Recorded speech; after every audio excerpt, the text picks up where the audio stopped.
Hi everyone, this is Edie. Today's topic, when the student surpasses the instructor. I remember that happening to me about 20 years ago. I had an instructor and they felt that they couldn't teach me anymore. And I was like, whoa, of course I can always learn from you. And they said, no, you already know everything, so you go. And I was thinking, wow, you know, that was kind of a blow, because I really got attached to my instructor, and I thought, you know, I could learn so much more, but he obviously didn't feel that he could help me anymore. And so now the same thing is happening to me. I have a student, and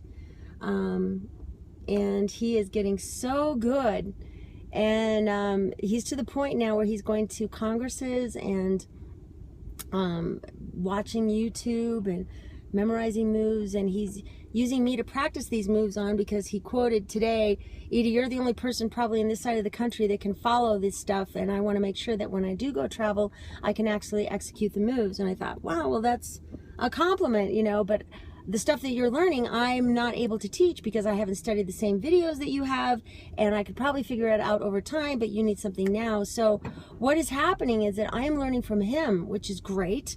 So this was my proposal to him.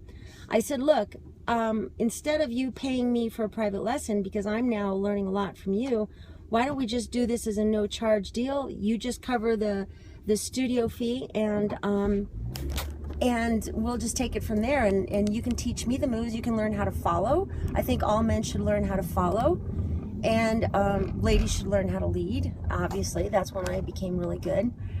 And I think it's a good deal, because now maybe he'll want to, you know, work with me even more. Maybe he'll show me things that when he goes out to these congresses, you know, he'll be able to come back and show me what's happening and whatnot, and it's going to be a really good relationship. So it's turning out really nice. It goes from teacher-student to now student-teacher type thing, and I think that all instructors should embrace this. When the student does become excellent, and when you feel that you can no longer teach them, learn from your students.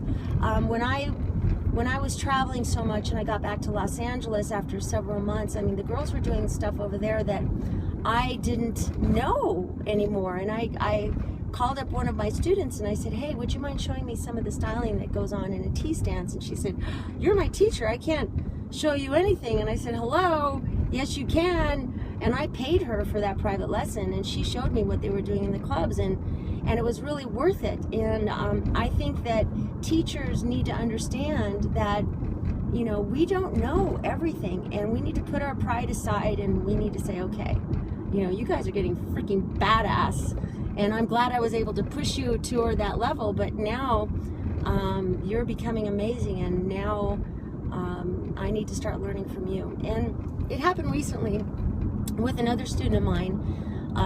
I encouraged him to join a ballroom dance studio because he was getting to the point of where it was getting very difficult for me to show him more and more new things, although there is so much more to learn.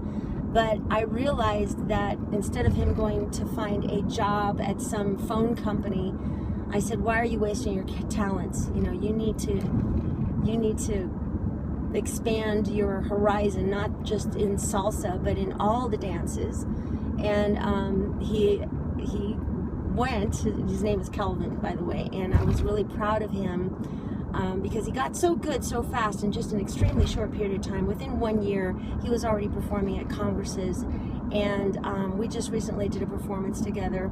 It was kind of fun, a paso doble type thing, and we watched YouTube videos to see what these paso doble people are doing, and we emulated that and came up with our own choreography through bits and pieces of what we saw. And what was nice is that when I saw his progress, and I saw how he just picked it up as if he'd been doing this for years, I realized that I was committing, I guess you could say, employment suicide, because he was working with me, teaching my classes, and I knew that if he joined this ballroom dance studio that they would no longer allow him to teach with me. So I didn't have anybody to replace him, and I thought, wow, okay, I guess the team is going to have to step up now.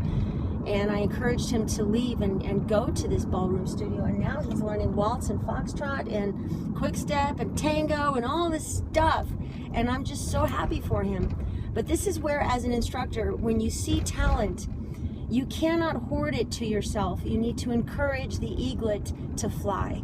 You have to push him out of the nest, and you say, you know what, there's only so much I can teach you, there's only so much I can pay you, but I can see that this is where you truly need to go.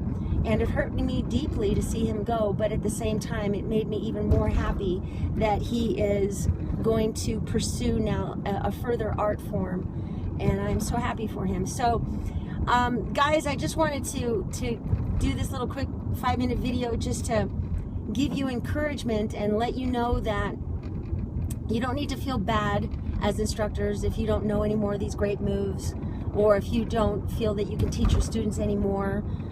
Encourage them to move on, encourage them to train you, because there's so much to learn. Every time I teach a private, I'm always learning something new. I've been doing this for over 20 years now, since 1994, and it's like, wow, I'm tired of learning more things about this dance. But sometimes, you know, salsa especially evolves and morphs and improves over time, and you just have to accept that in any dance form, really. But I think salsa is probably the most amazing, and it's probably the most difficult to learn. In fact, it probably is the most difficult dance to learn out of all the dance genres, probably right up there with tango, Argentine. So anyway, I know I'm rambling, but keep going, instructors. You know, I know that it's hard being a teacher sometimes, but when you see the growth of your students and you see them move on, and you wish them all the best, there's just no better feeling in the world than when you see them accomplish tasks that you know you could never accomplish.